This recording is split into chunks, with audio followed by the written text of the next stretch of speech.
نحمدہ و نصلی علی رسولہ الکریم۔ آج میں ایک نیا سیریز شروع کر رہا ہوں جس کا عنوان ہے غلط فہمیوں کا ازالہ۔ یہ غلط فہمیوں کا ازالہ شروع کرنے کی ضرورت کیوں پڑی؟ اس کی وجہ یہ ہے کہ اسلام کے احکام کے بارے میں، اسلام کے عقائد کے بارے میں اور ہماری 800 سالہ شاندار تاریخ کے بارے میں بہت زیادہ غلط فہمیاں پھیلا دی گئی ہیں۔ ایک طرف صورتحال یہ ہے کہ وہ توحید جو دنیا انسانیت کی سب سے بڑی حقیقت ہے اور جس کے بغیر انسان کی پیشانیاں جانوروں کے نزدیک بھی جھکنے لگتی ہیں اور پتھروں کے نزدیک بھی، اس توحید کو بھارتی سنسکرتی کے خلاف بتا کر ایک ماحول پیدا کیا جا رہا ہے۔ دوسری طرف میرے دوستوں اور میرے ناظرین، یہ آپ دیکھ رہے ہیں کہ مسلم بادشاہوں کے بارے میں طرح طرح کی غلط فہمیاں پھیلائی جا رہی ہیں۔ صورتحال یہ ہے کہ کبھی یہ نہیں بتایا جاتا کہ اورنگزیب عالمگیر نے ہزاروں مندروں کو مختلف جگہوں پہ اگر آپ سروے کریں تو آپ پائیں گے زمین دیا ہے،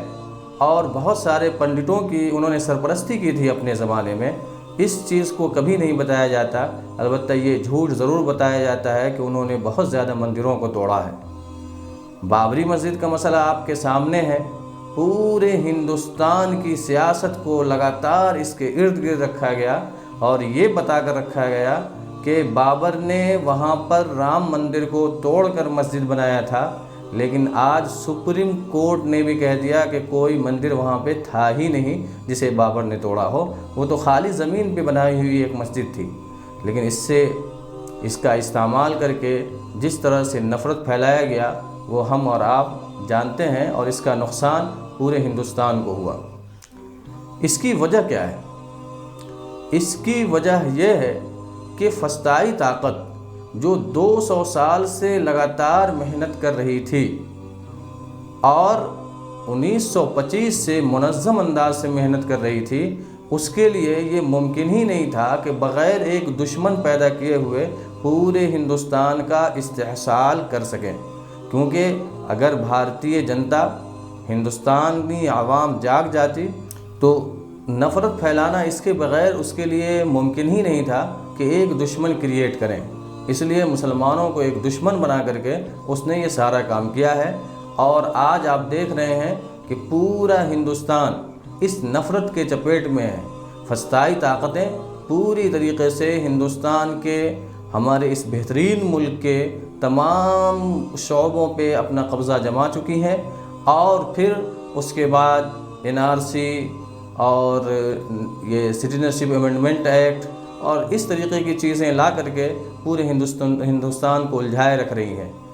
اور اس طرح سے یہ فسطائی طاقتیں پورے ہندوستان کو تباہی کے دہانے پر پہنچا چکی ہے۔ ایسے وقت میں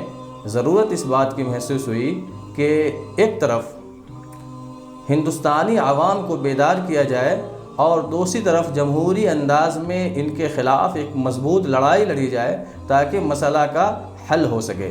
اور اسی پس منظر میں یہ ایپیسوڈ شروع کیا جا رہا ہے۔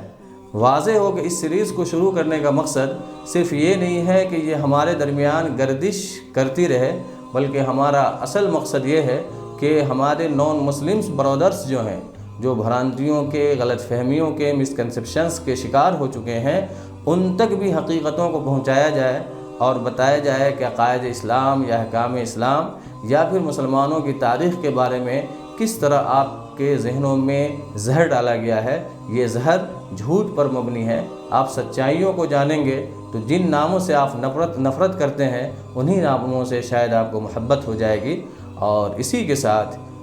پورے ہندوستانی عوام کو اس بات کے لیے تیار کیا جائے کہ جمہوری انداز سے اس فسطائی طاقت کے خلاف ایک ساتھ کھڑے ہو جائیں تاکہ ہندوستان کو بچایا جائے، کیونکہ اگر ایسی کوشش نہ کی گئی تو پھر ہماری نسلیں،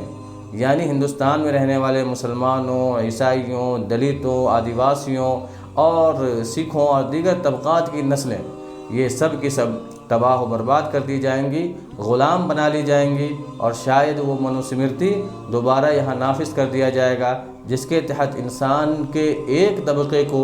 جینے کا، عزت کے ساتھ جینے کا کوئی حق حاصل نہیں تھا۔ بس انہی باتوں کے ساتھ اور اس درخواست کے ساتھ کہ آپ حضرات اسے زیادہ سے زیادہ لوگوں تک پہنچانے کی کوشش کریں، ہم آپ سے اجازت چاہتے ہیں۔ السلام علیکم ورحمۃ اللہ وبرکاتہ۔